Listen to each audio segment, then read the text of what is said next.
नमस्कार। आज मैं आपको सुनाऊंगा चंद्रदेव और भगवान गणेश के श्राप की कहानी। यह कथा गणेश चतुर्थी के महत्व और चंद्रदेव को मिले श्राप से जुड़ी है, जो यह बताती है कि गणेश चतुर्थी के दिन चंद्रमा को क्यों नहीं देखना चाहिए। भगवान गणेश को मोदक बहुत पसंद थे।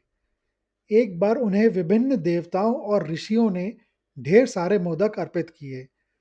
भगवान गणेश ने सभी मोदकों को प्रेम पूर्वक ग्रहण किया और उन्हें खाया। मोदक खाते-खाते उनका पेट थोड़ा मोटा हो गया और वे कुछ थुलथुले हो गए। मोदकों का आनंद लेते हुए भगवान गणेश अपने प्रिय वाहन मूषक पर सवार होकर विचरण कर रहे थे। उस रात पूर्णिमा की रात थी और चंद्रमा अपनी पूरी भव्यता के साथ आकाश में चमक रहा था। जब गणेश अपने मूषक पर सवार होकर जा रहे थे, तो मार्ग में एक छोटा सा सांप आ गया।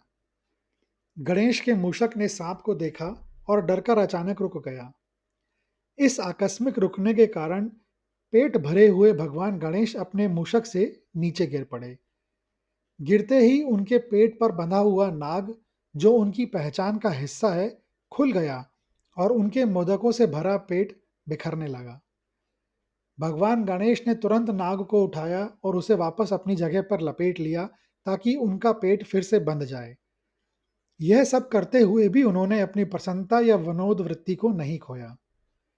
उसी समय आकाश में चमकते हुए चंद्रदेव ने यह सारा दृश्य देखा।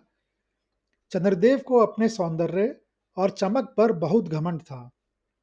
जब उन्होंने गणेश को इस अवस्था में देखा, तो वे स्वयं को हंसने से रोक नहीं पाए। चंद्रदेव जोर जोर से हंसने लगे और गणेश का उपहास करने लगे। भगवान गणेश, जो स्वभाव से शांत और सौम्य हैं, उन्हें चंद्रदेव का उपहास पसंद नहीं आया।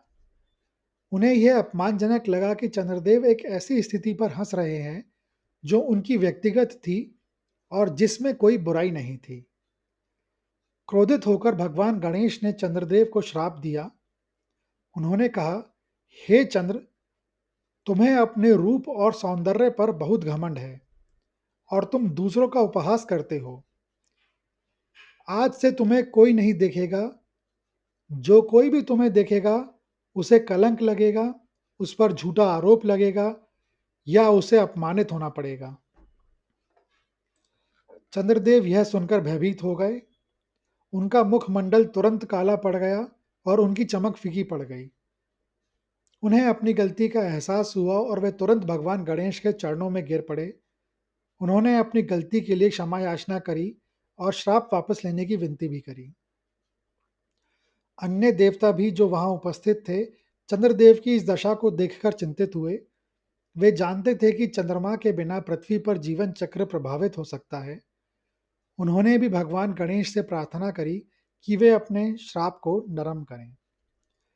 भगवान गणेश, जो दयालु प्रवृत्ति के हैं, उन्होंने देखा कि चंद्रदेव और अन्य देवता वास्तव वास्तव में पश्चाताप कर रहे हैं। उन्होंने कहा, मेरा श्राप पूरी तरह से वापस तो नहीं लिया जा सकता, लेकिन मैं इसे नरम कर सकता हूँ। गणेश ने कहा कि यह श्राप अब केवल गणेश चतुर्थी, यानी भाद्रपद शुक्ल चतुर्थी के दिन ही प्रभावी रहेगा। इस दिन जो कोई भी तुम्हें देखेगा, उसे कलंक लगेगा, लेकिन साल के बाकी दिनों में तुम अपनी चमक और शीतलता के साथ चमकते रहोगे। इस दिन जो तुम्हें भूल से देख ले, उसे दोषमुक्त होने के लिए शमंतक मणि की कथा सुननी होगी या किसी अन्य प्रकार से मेरी पूजा करनी होगी। इस घटना के बाद से ये मान्यता चली आ रही है कि गणेश चतुर्थी के दिन चंद्रमा के दर्शन नहीं करने चाहिए। यदि गलती से चंद्रमा दिख जाए, तो शमंतक मणि की कथा सुनी जाती है या भगवान गणेश की विशेष पूजा की जाती है, ताकि चंद्र दर्शन के कारण लगने वाले दोष से बचा जा सके। यह कहानी भगवान गणेश के शांत स्वभाव, उनके क्रोध और फिर उनकी दयालुता को दर्शाती है। यह हमें यह भी सिखाती है कि किसी का उपहास करना कितना गलत है और कैसे अहंकार पतन का कारण बन सकता है। यह वीडियो देखने के लिए धन्यवाद। अगर आपको यह कहानी अच्छी लगी हो, तो कृपया इसे ज़्यादा से ज़्यादा लोगों के साथ शेयर करें, लाइक करें व चैनल को सब्सक्राइब करें। कमेंट्स बॉक्स में लिखें, गणपति बप्पा मोरया।